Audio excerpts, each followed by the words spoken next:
I don't necessarily know how this COPPA thing works or how to make sure my video is child safe. I'm just not gonna cuss or do anything that you shouldn't do. This is actually a prop car, like they have at a movie set. I'm not really driving right now, okay? So you should not make videos while you're driving, is what I'm trying to say. So don't do that. Okay? Alright, I guess I'm just gonna banter for about 15 minutes and see where it takes us. Bear with me. I'm trying to think of something to talk about. I don't want to talk about something I'm heated about because, like, I'm trying not to be heated. But there's a lot to be heated about right now. Let's be honest. But let's just focus on something that's rational. Natural medicine. Maybe this is also a not child safe topic, but whatever. I'm not gonna name any names of natural medicines, but let me describe what a natural medicine is. It's something that grows out of the ground, has specific compounds inside of it that are similar to the compounds found in your body already, and it interacts with it and causes an effect of some sort. Now, there's a lot of different directions that this effect can go. As we've all seen, there's delirium, energy, like caffeine,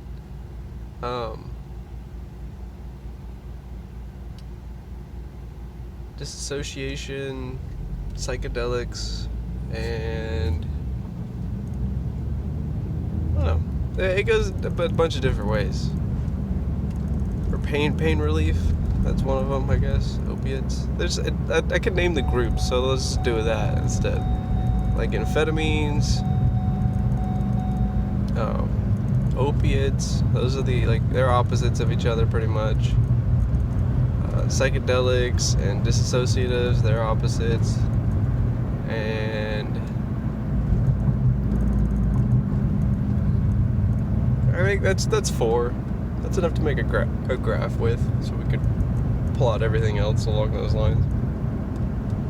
If I'm missing something, we'll come and touch this topic again, I'm sure, sometime in the future. But natural medicines fall into one of those 4 categories. They either relieve your pain, make you feel all gooey inside, or they give you a bunch of energy by making you not feel tired anymore, or they make you think you're seeing bats and, like, aliens if you're, like, in a datura or having a datura experience. Or you could be, you might have stumbled upon the Philosopher's Stone and psychedelics. What is the Philosopher's Stone? Let me just clarify that. It's not a thing. Materialism has consumed this planet to the 10th degree, and it's ridiculous. But, like, the fact is, all things come from spirit originally. All things start as spirit, in spirit. Like, all inventions, everything you see around you made by humans, started as an idea in somebody's mind, which we could call spirit, because you can't see it or touch it or really interact with it other than through this person's awareness in their mind, okay? Like a spirit. Now, I'm losing my track right now because I'm pulling up to my house. What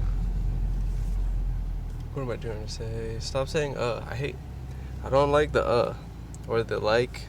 If you say like or too much, please don't do that. It drives me insane.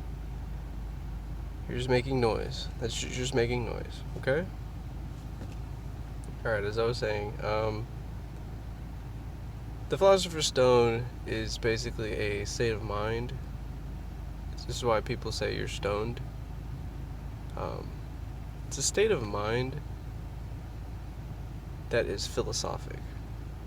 The Philosopher's Stone, right? Okay, so a state of intoxication that makes you philosophical.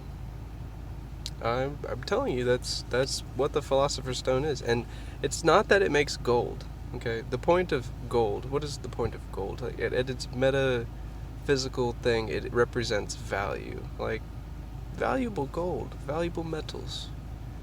So a philosopher's stone, or a mind philosophically stoned, when working correctly, can turn anything in reality, anything that's happening, any object or whatever, and turn it into gold, or at least its value. You could assert its value accurately. You can take any situation and measure its weight in gold, in a way. You know what I mean? Do you understand what I'm trying to say? See, because all this is a spiritual, all that was a spiritual phenomenon. There was no rock that has the magic power to turn other rocks or other anythings into gold.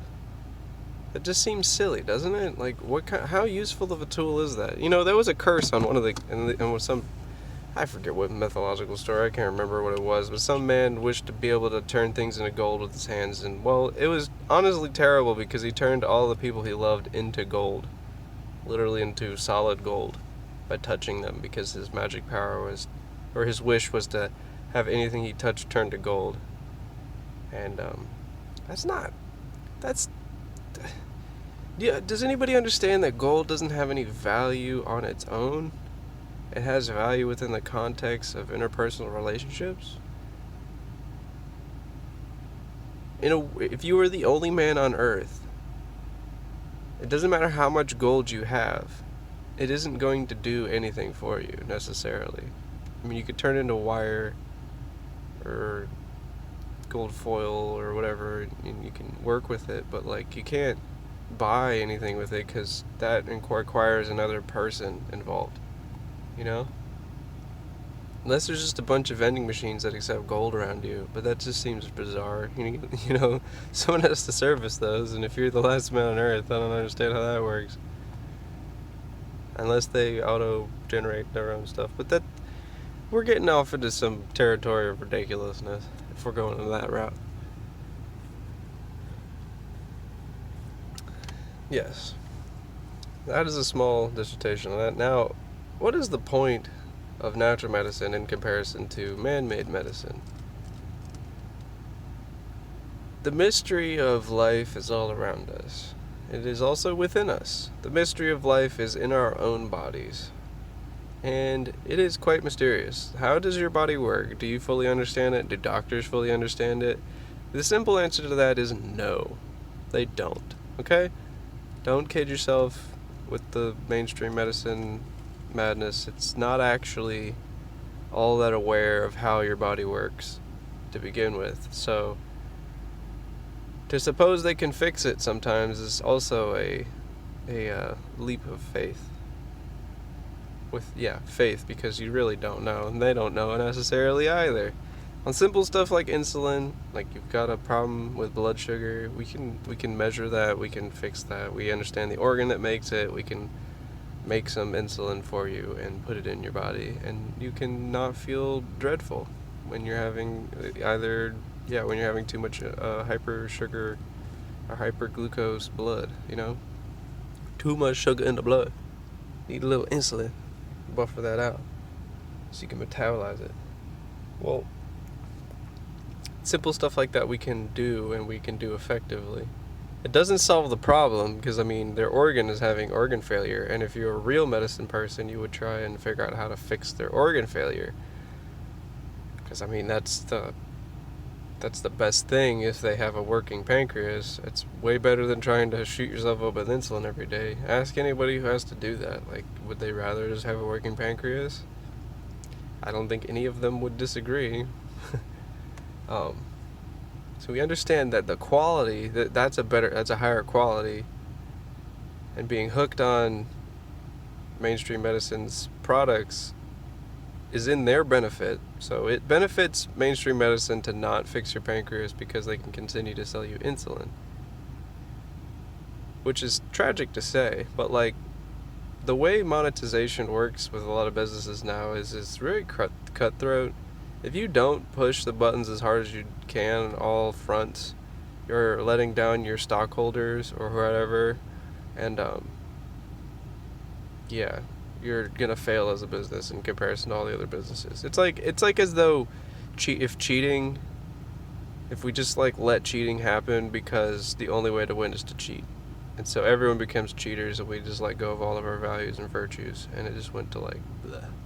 So now you get things like doctors or medical systems that don't really care about trying to fix your pancreas, they just want to sell you insulin. Because it's more lucrative for them, even though in the long term it's hurting you.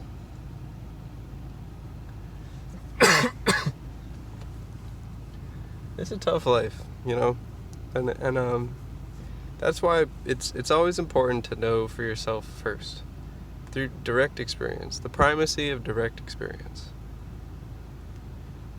You only know what you know. If somebody else knows it, it may not be any good to you. You know, you don't always get that chance, like in like in one of those game shows on TV where you get to phone for help. You know what I'm talking about? Call for help. You don't always get to do that in real life, you know? And so the onus of knowing something is on you, okay? It doesn't help if somebody else knows it. Not always. I mean, you do have to defer to other people to some length, because there's not enough time in the world to know everything, okay? I've tried. I've tried. Really, no, I don't mean, not really. There's some things I do not care to know. I won't lie. But wisdom's something to aim for, and the more not factual knowledge, you know, I don't know. It's hard to explain how you get wisdom, but you do, okay? And you know what it is when you see it, so we'll leave that conversation of wisdom there, because I really couldn't tell you all the other attributes of it. But that's not the point. What am I trying to say again? Yes, natural medicine and the mainstream medicine cartel. It's depressing to see so many things like antidepressant medications being used because of the fact that it's one thing to measure someone's blood sugar level and determine that they have too much sugar in their blood and that's why they're feeling dreadful. Or they have too little sugar in their blood and that's why they're also feeling dreadful. It's one thing to do that, and it's a whole nother thing to diagnose someone with depression or some sort of psychological effect. Because people's personality, effects of their personality, are mediated by their biology to some degree, but trying to define the line of that is very difficult. Because that's like also dealing with the hard problem of consciousness. Like, where is consciousness in the body? Yes, the brain does seem to tune it in and collect a bit of awareness into this vessel and allow you to operate it and see through it, you know what I mean? Smell and taste and all that other stuff. But where does that collide with emotion and like how you feel, right? Oxytocin is released when you're around friends or people you love, and it feels really nice. It's a very pleasant feeling. It's very warming. It's like a warm-hearted feeling that you get when you find people when you're around people that you really love or you trust. And so we could say that and I guess that's the route they've taken with a lot of the antidepressants and mood stabilizers. They call them like serotonin reuptake inhibitors and serotonin agonists or whatever. I have better words for it. I just haven't bothered to research them in a while. It's been years. Because I was offered, or was given a prescription to go get some of those things, and I didn't bother to do it. Because something just didn't sit right in my stomach about it. And it comes down to natural medicine versus man-made medicine, and it just seems as though they don't really know exactly how those pills work well enough for me to trust that I should take them. Because what the FDA requires for putting a drug on the market isn't necessarily what you or I would consider worthy of putting something on the market. And their criteria, it just has to go through. It has to be taken by people, and it has to be taken by rats. And the effects of a drug, like radiation, think like radiation poisoning. That's something, or skin cancer. Like I'm a Floridian, I'm very aware of skin cancer. Like all the poor old people who come here and get skin cancer, and like there's a huge medical business here in Florida. So like, yeah, that's why I know about this. That's why I'm kind of interested in this. But the point is that skin cancer doesn't always show up right away. It takes a few years to manifest itself, but like when you could have gotten it could have been at any time, really. It's same with like radiation poisoning or heavy metal intoxication or a lot of these other phenomenon. It's like they take a long time to show up. Almost an entire person's life would be required before you'll notice some symptoms, if there are any symptoms, right? And it's hard to rule those out when you have to do a study for that long. So they do those on rats usually, and because they have a theory that rat bodies will behave similar to human bodies. And I'm sure they also do it on like pigs and monkeys and other things, but the main one is rats, and that's the one I want to talk about, and really just to emphasis on why mainstream medicine doesn't know what they're doing. It has to do with telomeres. So there's telomeres are these links of they're portions of your DNA, and they're like at the end of each of the chromosomes typically, and they don't code for much, or at least we don't know what they necessarily code for. But what happens is when your DNA does do the splicing thing and reproduces into another cell, the telomeres get chopped up a little bit. They usually shrink. It's like they get sanded down by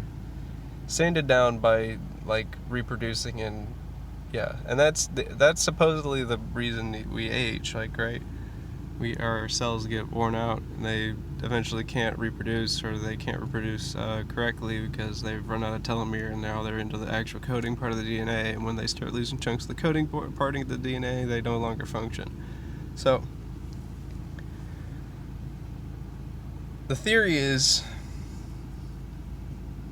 that telomeres, I mean, they just assume that telomeres stay the same length, but the problem is what the major issue is that lab rats, the ones that they use for FDA testing, have been in laboratories for God knows how many generations, and have had mutated telomeres, so they're extra long. Extra long telomeres are good for resisting mutagenic environmental factors, but long telomeres are problematic for when you don't have mutagenic environmental factors, because somehow they interfere with regular coding.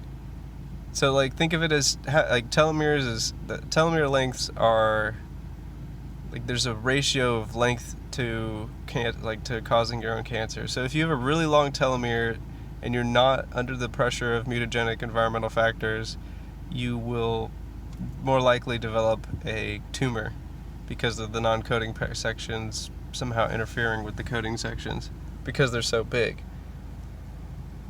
This does help, though, if you are in the presence of mutagenic things, because your cells can reproduce more, so they can chop up the telomeres more often, and then I guess it's not as much a problem. I don't really know how this acts on the overall longevity of the rat. I want to suppose that lab rats in the United States, because of their multiple generations in captivity, are very well tuned to living for a very short, quick run burn life, and that is reflected in the fact that the ones in laboratories have super long telomeres and will grow tumors just when they get old, within their like 5-year lifespan, or I think it's about 5 years, or 2 years. I don't know how long they live. They develop tumors in that short period of time, so the controls will die of their own tumors just on the unnatural, and the ones that the natural rats out in the natural world have really short telomeres and won't die of just being in captivity for a lengthy period of time. They usually live to be a nice long old age, right? That's how they would naturally do it in nature, right? So, what this has caused is basically a bunch of false positives when it comes to FDA drug testing. Essentially, by giving rats possibly carcinogenic, possibly mutagenic compounds, the lifespan of the rats was somewhat bolstered because of the fact that they had a lengthened telomeres, which helped fight off against mutagenic factors. Now, again, my entire basis on this of the telomeres causing coding problems when there's no mutagenic factors in their environment. This is all just a quick theory, not a very, very, very spelled out theory, so take this with a grain of salt. I'm sure there's more to become, but it feels right, it sounds right. So, there you go. I'm always up to correct my ideas. I'm always up for understanding new things. Please don't send me a bunch of peer-reviewed stuff. Unless it seems pretty decently thought out. Because you know what peer-reviewed essentially just means is very expensive fact-checking. Doesn't mean it's any less or more factual, really. Because I know plenty of peer-reviewed things that are not factual. It's just that someone paid a ton of money to make a paper about it and do some tests. So there is some chance that they're doing something right, but there's also the chance they're doing something wrong, because anyone can do a test. Anyone can do all that stuff. Not anyone just has a ton of money laying around. So understand that most of the time when peer review gets done, it's at the behest of some sort of large industry or large, very well financed thing. With the exception of MAPS and their research on MDMA, which is a man-made medicine, I would consider close to an honorary natural medicine, but not really. Mostly because of what it's capable of doing to helping people express their emotions clearly and to be vulnerable in ways that they typically can't be due to, I don't know, embarrassment or just whatever holds you back. Plenty of things hold us back. Fear is one of them. MDMA will help you get over your fear of whatever that might be emotionally that you've been dealing with. And there's a lot of studies to this, so this is not even a subjective topic like the whole rats thing. But the rats thing is just a factual piece of information that I found very interesting. And that leads to the fact that a lot of the man-made medicines, like mood stabilizers, are terribly dangerous, not very well understood, could potentially set you up for a lifelong ordeal that you didn't really need. In most cases, could make everything that they say they're supposed to help with worse, right? So, and if that's a possibility, really, we shouldn't be messing with it. I personally really like natural medicines. I listened to Terence McKenna's description on natural medicines. The reason natural medicines are so great is because there's probably many years of use of the same compound. If it was found in nature, more than likely humans have been eating it, right, in doses. If it does anything for us that's positive, or even some things that are negative, like poisons or whatnot, that we are going to be utilizing that. That's just how the human animal works, you know? We find all the neat things in our environment and we utilize them. That's the point. That's what we're here to do to some degree.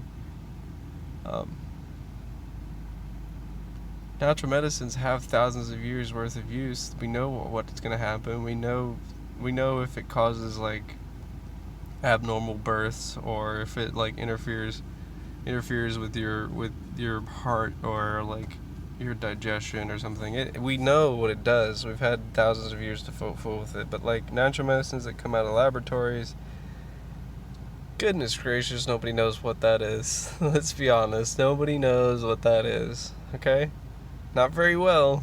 It's not touched everyone's. Not everyone's had a chance to see what it's all about. And I know not everybody needs to know. Not everybody needs to know. I will never pressure anybody into doing anything they don't want to do. I think that's absolutely wrong. People have the right to do whatever they want to do, which means you have cognitive liberty.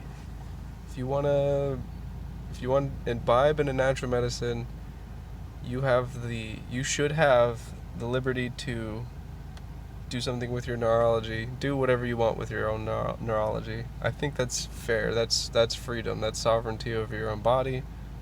And to prevent people from having that prevents them from growing up and understanding how to use these things in their life. Right? So, okay. There you go. That's enough bantering. I'm gonna go inside now.